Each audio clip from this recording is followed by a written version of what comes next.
Hello everyone, a great morning.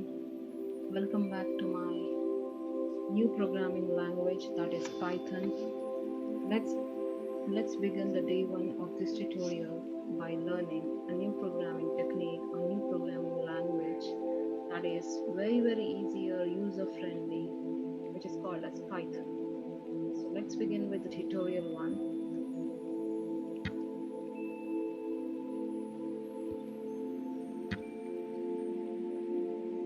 So coming to the introduction part, Python is a general purpose language, a dynamic language, a high level and an interpreted programming language. As before getting into the details of the Python, those who are learning Python for the first time, you might be having the familiarity with the C or C++.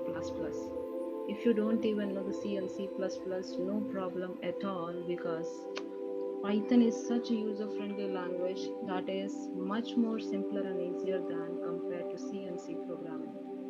So it's a general purpose programming language which is dynamic in nature.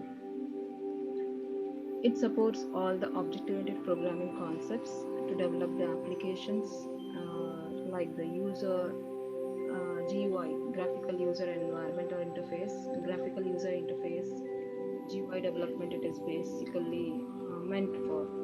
It is one of the most simplest and the easiest language to learn that provides lots of high-level data structures. It's one of the powerful and versatile scripting language which makes it attractive for application development. Okay, so we are basically learning this kind of language to develop our applications, to make it more attractive. Like we have web application programming language like HTML. It's not a programming language, it's a web application language or a markup language, hypertext markup language. But Python have the similarities of both the application development and as well as the scripting concepts, which adds the beauty or the attractiveness towards our web applications or the application developments. Okay, its syntax is just as user friendly as it is. It has dynamic typing with its interpreted nature, make it an ideal language for scripting and rapid application developments. It follows all the multiple programming patterns, which includes the object-oriented, imperative, functional, procedural programming styles. So the people are the ones who are learning the programming language for the very first time, no problem, no worries at all, because it's such an user-friendly language that you can easily able to understand this Python without knowing the depths and the details of C and C++. So Python is not intended to work in a particular area such as web programming. Okay, so it acts as a multi-purpose programming language because it can be used within the web or enterprise or 3D CAD/CAM developments and application developments, etc. So basically, hope you have got the idea why this Python has been initiated or generated. So it's one of the reason, and the most common reason is it's a general purpose programming language which can not only be treated as a programming language, but it have all the programming concepts, all the scripting concepts into it, which is not only going to develop the application but also the web programming or the web development. Now let us see the basic syntax of the Python. Here it is one of the most easiest and the simplest programming language which follows and which is much more user friendly and easier like an English language. Okay, here you don't even require the curly braces or the semicolons that are particularly used in any other programming languages like C and C++. We require only a simplest thing that is called as an indentation. Indentation is nothing but the white spaces or the tab spaces that are equivalently important as the semicolons in the C programming language. So indentation is highly important in the Python. Without indentation, if there is an improper indentation given, then it leads to an error. So basic definition is in this format. DEF is like a keyword which must be used for defining any of the functions, and rest of the statements that has to be executed will be followed by it. So let me take you back to the first program of the Python. Okay, so it requires only the simplest code that can be written inside your notepad. So let me take you back to the notepad.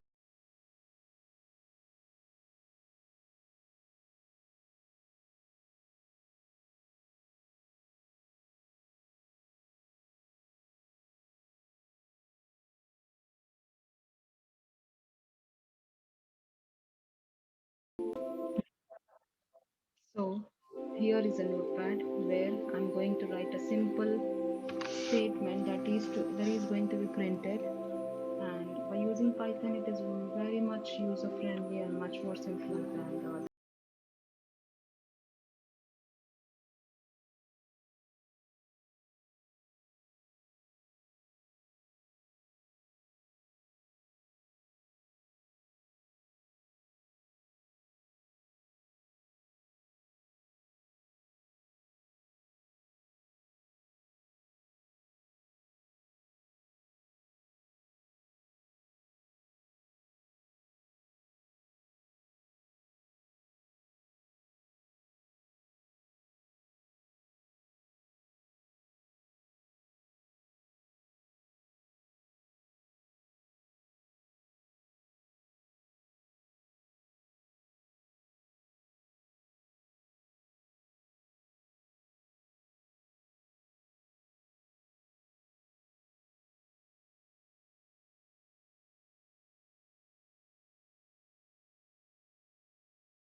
So now you can see the program that I have written is welcome.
simple, so easy, so user friendly. Now, do you think Python is a very difficult programming language? It's as simple as that, right?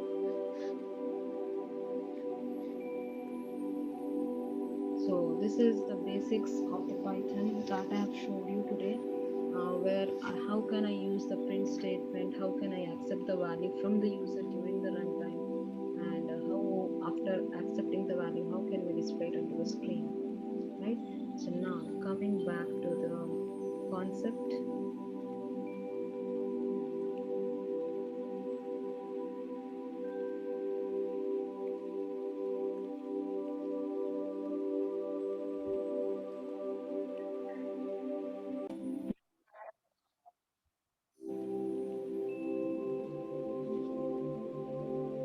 So that was the execution of the basics of the Python statements. So you can see how the print statement is being printed. Okay.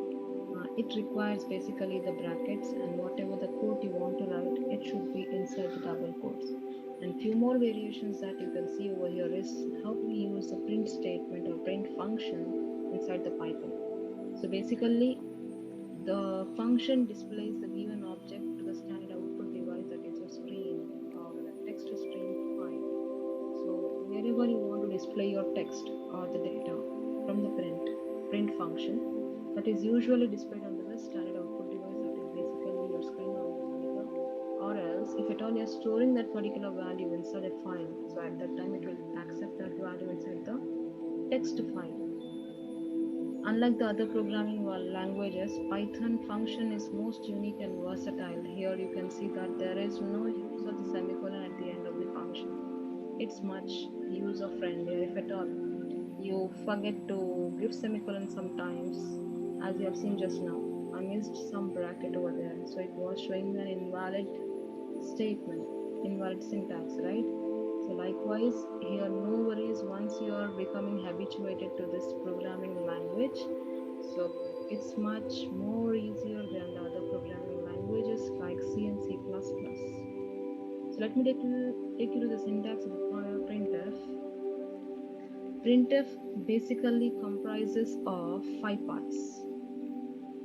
Okay, 5 parts are there in your printf. The first one says you object.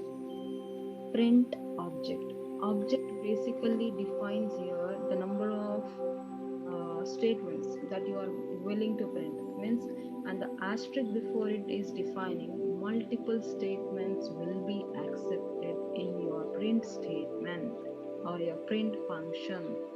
Okay, multiple functions in the sense, there you have seen in my output screen just now, I was writing there a is equal to dot in my quotations, double quotes, followed by comma and the variable name, isn't it?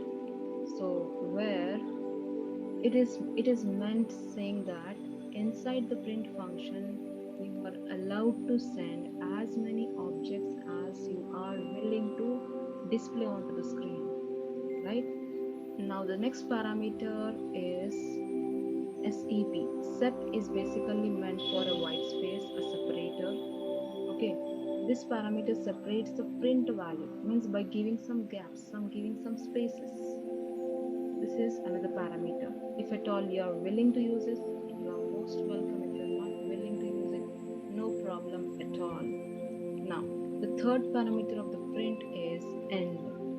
As you know that each and every statement that will be ended, the new statement will be going back to the new line, right?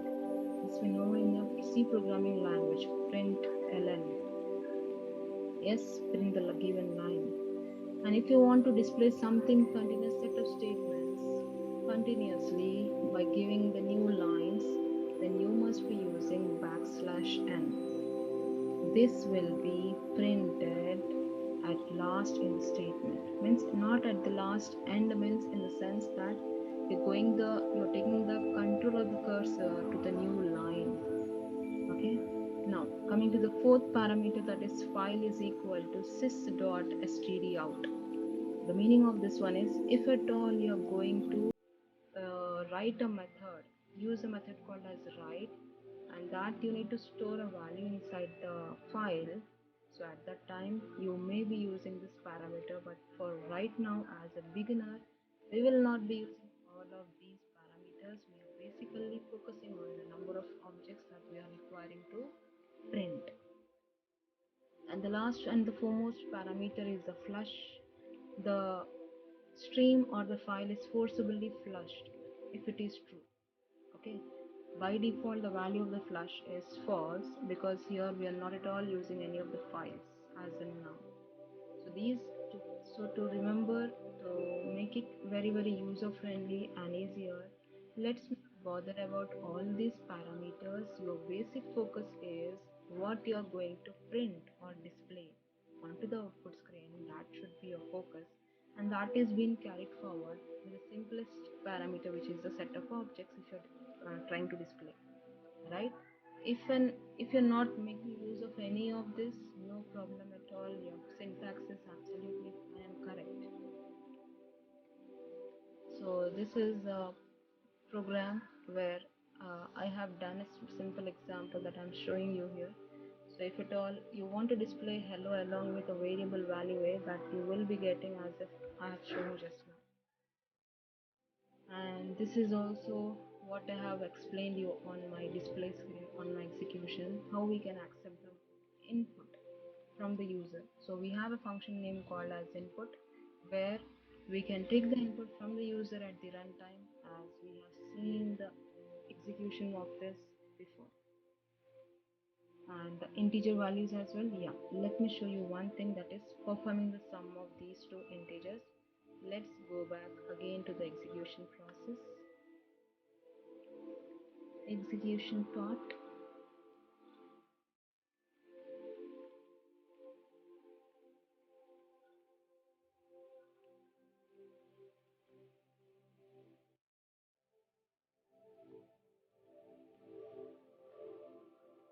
Yes, so this is the screen where I have displayed you just now all the things. Now what are we going to do? We are going to perform the sum, perform sum two integers, right? So value of a I have already accepted. Let me accept the value of b now. Value of b I'm accepting as an integer.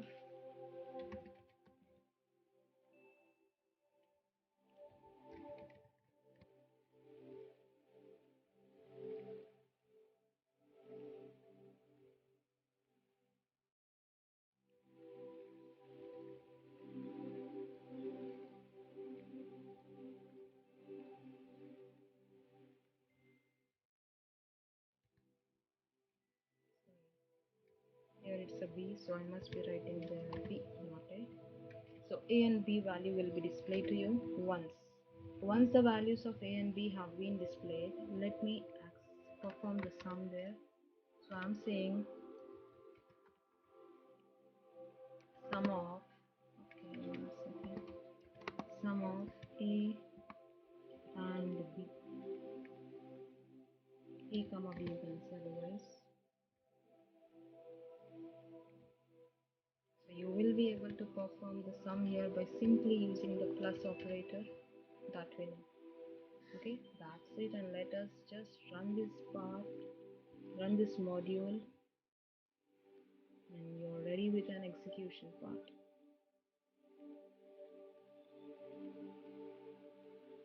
Oh, I missed a comma there, 1 second. Just a minute. I missed a comma here, that's why we are getting an error there as a trace. So now it's error free module. Yes. So you see there, since the program is error free, you're not getting back any of the comments in the red statements as a trace, right? So before there I missed a comma, so there is some tracing has been displayed to you, but now it is error free. So let me enter the name.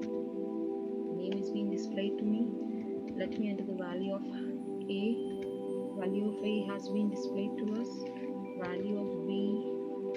So we have performed the sum of a and b, and it is equivalent to 300. Yes or no?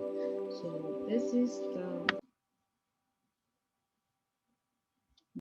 the way how we are going to execute the Python program. Okay, everything into a single set of statements. And you have seen today what all we have seen: how to execute a simple print statement, how to accept the value from the user, how to assign a value to a variable. We have seen, yes or no? And at the runtime, how can we accept the value from the user, both the integer value and the character values we have seen. And finally, we have seen how to perform the sum of the two variables, and it is giving me absolutely the 100% correct answer. So this is the end of my today's tutorial. If you like it, share it, comment it, and keep watching to the upcoming video so that we will be completing the course within a short period of time. Thank you so much.